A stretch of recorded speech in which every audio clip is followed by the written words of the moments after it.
Aziz yang di-Pertua PAS kawasan Taiping ingin membuat satu kenyataan berkenaan dengan berkenaan dengan satu statement yang dikeluarkan oleh Menteri Besar Perak Sri Zamri pada 4 bulan 3 yang keluar dalam utusan mingguan Malaysia, iaitu berkenaan dengan tajuk tidak wajar PAS kutip BRIM, Bantuan Rakyat Satu Malaysia. Beliau merujuk kepada satu perkeliling yang dikeluarkan oleh PAS kawasan Taiping yang dikeluarkan pada 1 Disember 2011 berkenaan dengan rayuan sumbangan derma kepada ahli-ahli PAS, ahli-ahli cawangan dewan. Dan berdasar surat ini yang keluar dalam blog Pro UMNO, beliau respon mengatakan bahawa PAS memaksa. Jadi saya menafikan satu. Dalam surat kami yang kami keluarkan untuk rayuan derma ini, kita tidak memaksa. Dalam surat ini pun telah terang-terang mengatakan rayuan derma. Jadi ini satu penipuan daripada satu tuduhan daripada Menteri Besar kepada PAS kawasan Taiping. Kita tidak pernah memaksa ahli, walaupun ahli, tetapi hanya merayu sumbangan.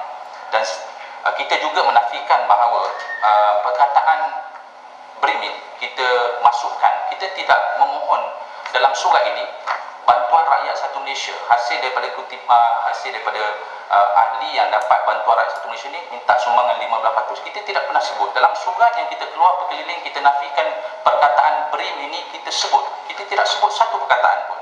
Jadi bagaimana seorang Menteri Besar boleh mewujudkan satu isu mengatakan kita PAS kawasan Taiping meminta hasil daripada wang bantuan rakyat satu Malaysia, dan keluar di dalam utusan, keluar dalam akhbar dan ucapan-ucapan beliau. Jadi ini satu statement yang sebenarnya tidak patut diucap oleh sebagai seorang Menteri Besar.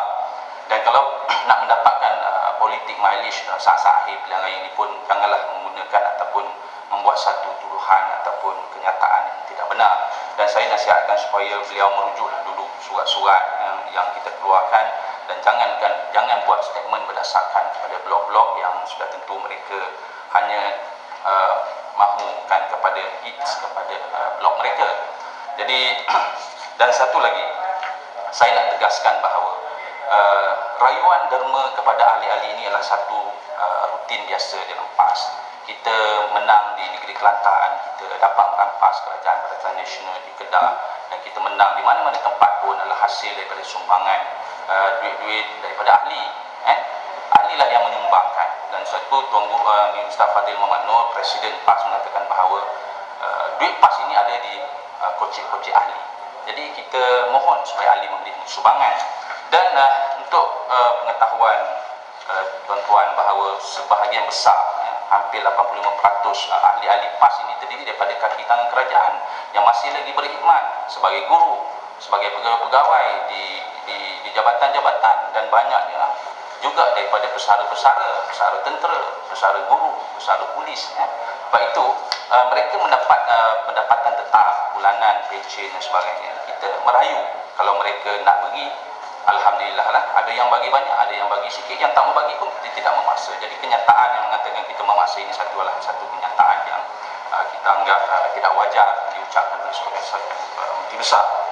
Jadi tuan rakan sekalian, kita harap hari ini dapat dihentikan. Janganlah dengan untuk meraih sokongan terpaksa untuk membuat satu statement ataupun penipuan ataupun tuduhan yang tidak benar. Jadi sekian saja. Assalamualaikum warahmatullahi wabarakatuh.